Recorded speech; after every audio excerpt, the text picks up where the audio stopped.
I went to law school because of the experience I had before law school working at the Office of Indian Education in Washington, D.C. And I worked with a school at Standing Rock where at that time schools being taken over by Indian tribes was a pretty new thing from the Bureau of Indian Affairs. So I got a taste for what really self-determination meant in a practical way and the benefits that a lawyer could offer to a community.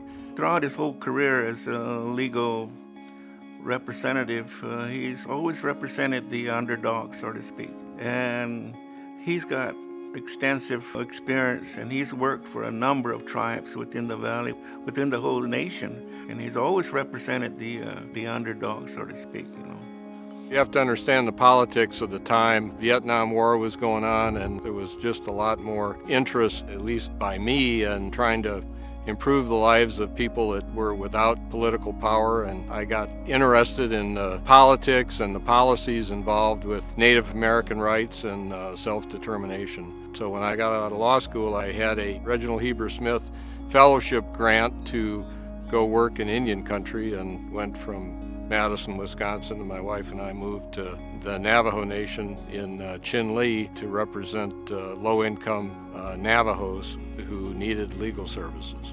He's got a tremendous zeal for assisting tribes, and he shares that with his wife, Margot. They've actually lived on two different reservations.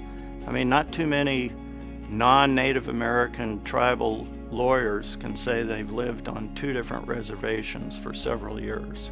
So I started the first program there, Four Rivers Indian Legal Services, and Margot worked for the schools in Sackatoon, and we were able to get support from the tribal government, and we represented low-income members at Gila River, Salt River, Fort McDowell, and Ak-Chin.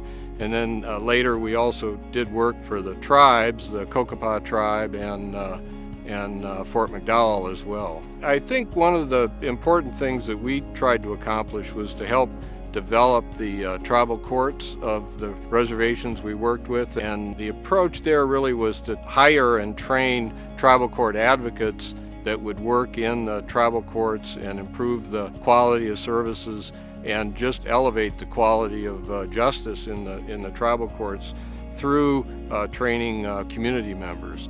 We talked about this frequently and saw our role as empowering tribes to make decisions for themselves. Too frequently, we see lawyers making decisions for the tribal client rather than presenting the information to the client, providing them with pros and cons of various options, and leaving it to the tribal client to make decisions.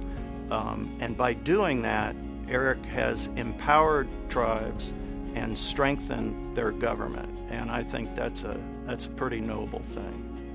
He has helped our tribe grow from one of the poorest in the state, arguably one of the poorest in the country, and through his legal advice, we have been able to grow into a successful business.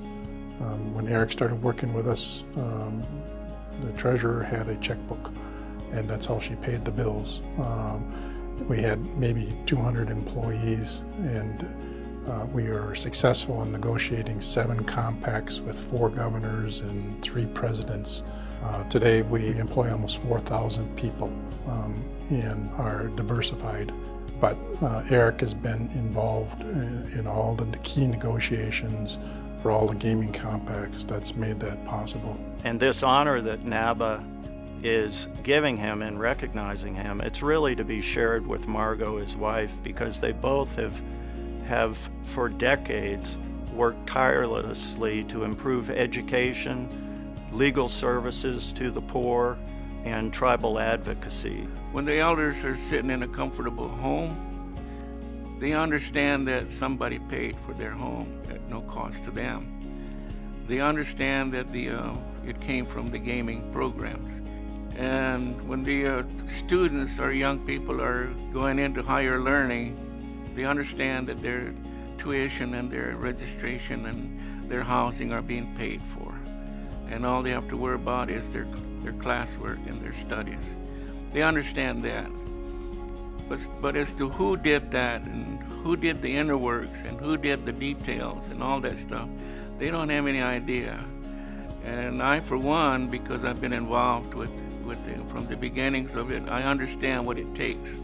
I can truthfully say that had not been for Eric and his legal background with all his partners, I don't think we would be here where we're at today.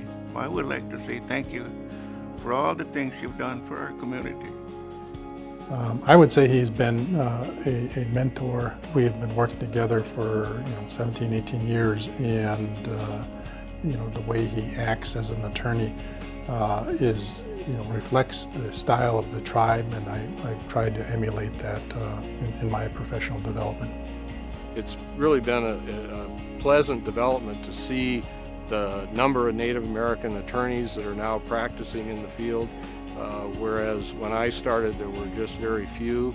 And it's really, as a non-Native attorney, it's a special honor to receive the award from the Native American Bar Association.